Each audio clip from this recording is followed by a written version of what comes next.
کاک ئەحمەد سوپاس بۆ ئامادەبوونت و پرسیاری یەکەمیشم ئەوەیەوە لەو ڕوانگەیەوە کە شۆڕشی ئیسلامی ئێران نەیتوانی ئازادیەکان بۆ گەلانی ئێران فراهەم بکە، دروستە ناوی لێ بنرێ شۆڕش یان هەر بە کودەتایەک ناو دەربکرێ بەڕای تۆ؟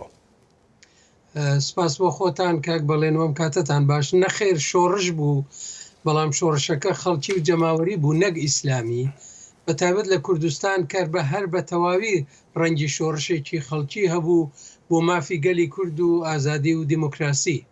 بە هیچ لەونێکیش کودتان نەبوو. ئەوە کەسایەتی تاقانەی خومەینی و دەسەڵاتی زاڵی ئاخوندی شیعە لە ئێراندا بوو کە وای کرد باڵیان کێشا بەسەر شۆڕشەکەدا و بەو قارەیان برد کە بینیمان. بەڵام لە لایەکی تریشەوە لاوازی هێزە چەپ و دیموکراتەکان وەکارێک بوو کە هەڵبەت ئەوەیش بەرهەمی دیکتاتۆری و زەبروزەنگی حکوومەتی پاشایەتی بوو کە نەهێشت بوو هیچ چەشنە گەشەیە بکەن. کاک ئەحمەد لە ڕوانگەی ئەو دیمەنانی کە ئەمڕۆ لە ڕۆژهەڵاتی ناوەڕاستدا دەیبینین، بۆ نمونە بەرنامەی ناوکی ئێران هەڵکشانی دیاردەی تونڕەوی ئاینی، شکستێنانی پرۆژەکانی ئاشتی، ئەمانە دەکرێت وەکو بەرەنجامێکی ئەو دەست بە داگرتنەی شۆڕشی ئێران تەماشا بکرێ ببینرێ؟ بەڵێ وایە، بەڵێ من پێم وایە شۆڕشی ئێران لە ساڵی 1970دا وەکو بوومەلەرزەیەک وا بوو کە هەموو ڕۆژهەڵاتی ناوەڕاست و تەنانەت ئەفریقا و ئاسیاشی هەژان. بە دەسەڵات گەیشتنی خومەینی و ئیسلامی شیعە لە تاران ئەوە بوو کە ڕێگای خۆش کرد بۆ پەرەسەندنی دواتری ئەلقاعیدە و دواتر داعش و ئەوانی تر. هەڵبەت پێم وایە شەڕی ئێران و عێراقیش بەکردەوە کۆمەکێکی گەورە بوو بۆ ڕژیمی ئێران، ئەوە ئاشکرایشە کە بەکردەوە لە باری سیاسی و دەسەڵاتداری و توندوتیژیەوە داعش و کۆماری ئیسلامی ئێران جیاوازیەکی ئەوتۆیان نییە. دیارە لێرەدا ڕۆڵی گرنگی مەزنهێزەکانی ئەو سەردەمە و ئێستاشی لەگەڵ بێ، بە تایبەت 5 دەوڵەتی گەورە کە سەرەتای مانگی یەکی ئەو ساڵە لە گوادلوب کۆبوونەوە و بڕیاری ئەوەیاندا کە دەست لە شای ئێران هەڵگرن، من پێم وایە ئەوەی زۆر کاریگەر بوو. بەڕای جەنابە لە پاش ئەم ئەزمونە لە کۆماری ئیسلامی ئێراندا ئێستا چۆن دەڕوانرێتە ئەو مەترسیانەی کە شۆڕشێکی ئاینی دەیهێنێتە ئاراوە؟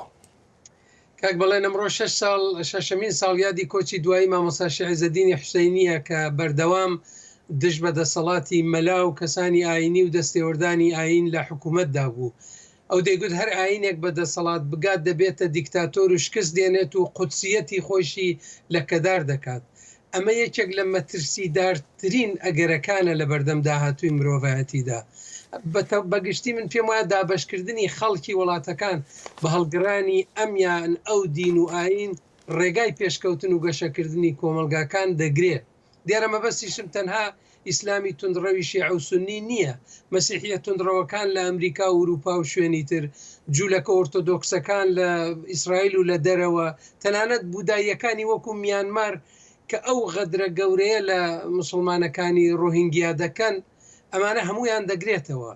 سەیرێکی عێراق و سووریە و یەمەن ئەگەر بکەین، قوڵایی ئەو کارەساتەمان بۆ دەردەکەوێت. بۆیە پێم وایە مرۆڤبوون دەبێت سەرەکی ترین پێناسەکردن بێ، نەک ئەمیان و باوەڕی ئاینی یا بێ باوەڕی. کاک ئەحمەد زۆر بە کورتی پێم بڵێ ئێستا لە ئێراندا ئایا دەرفەتێک بۆ سکیولارەکان ماوەتەوە کە بە شۆڕشێکی سپی یا لە ڕێی سندوقەکانی هەڵبژاردنەوە دەسەڵات لە ئایەتوڵڵاکان وەربگرنەوە؟ دەزانی باسکردن لە سندوقی دەنگدانیش جاری وایە لە کەش و هەوای دەوێت، ئەگە ئەوە نەبێت دەبێتە هەڵە تێگەیشتن. لە ئێرانی خامنەی وەکو نمونە و لە تورکیای ئەردۆغان خەڵک پەیتا دەکێشێنە سەر سندوقی دەنگدان بۆ ئەوەی لە سندوقەکانەوە ئەو شتە بێتە دەرەوە کە پێگەی ئەوانی قیاقایمتر دەبێت.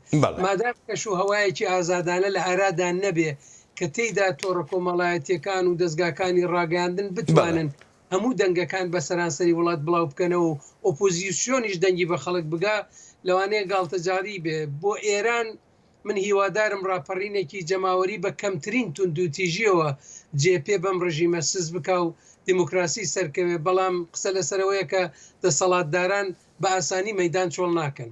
ئەحمەد ئەسکەندەری نووسەر و شیکەرەوەی سیاسی میوانی کورد کۆنێکشن بوو. کاک ئەحمەد زۆر سپاس دەکەم. زۆر سپاس بۆ ئێوەش.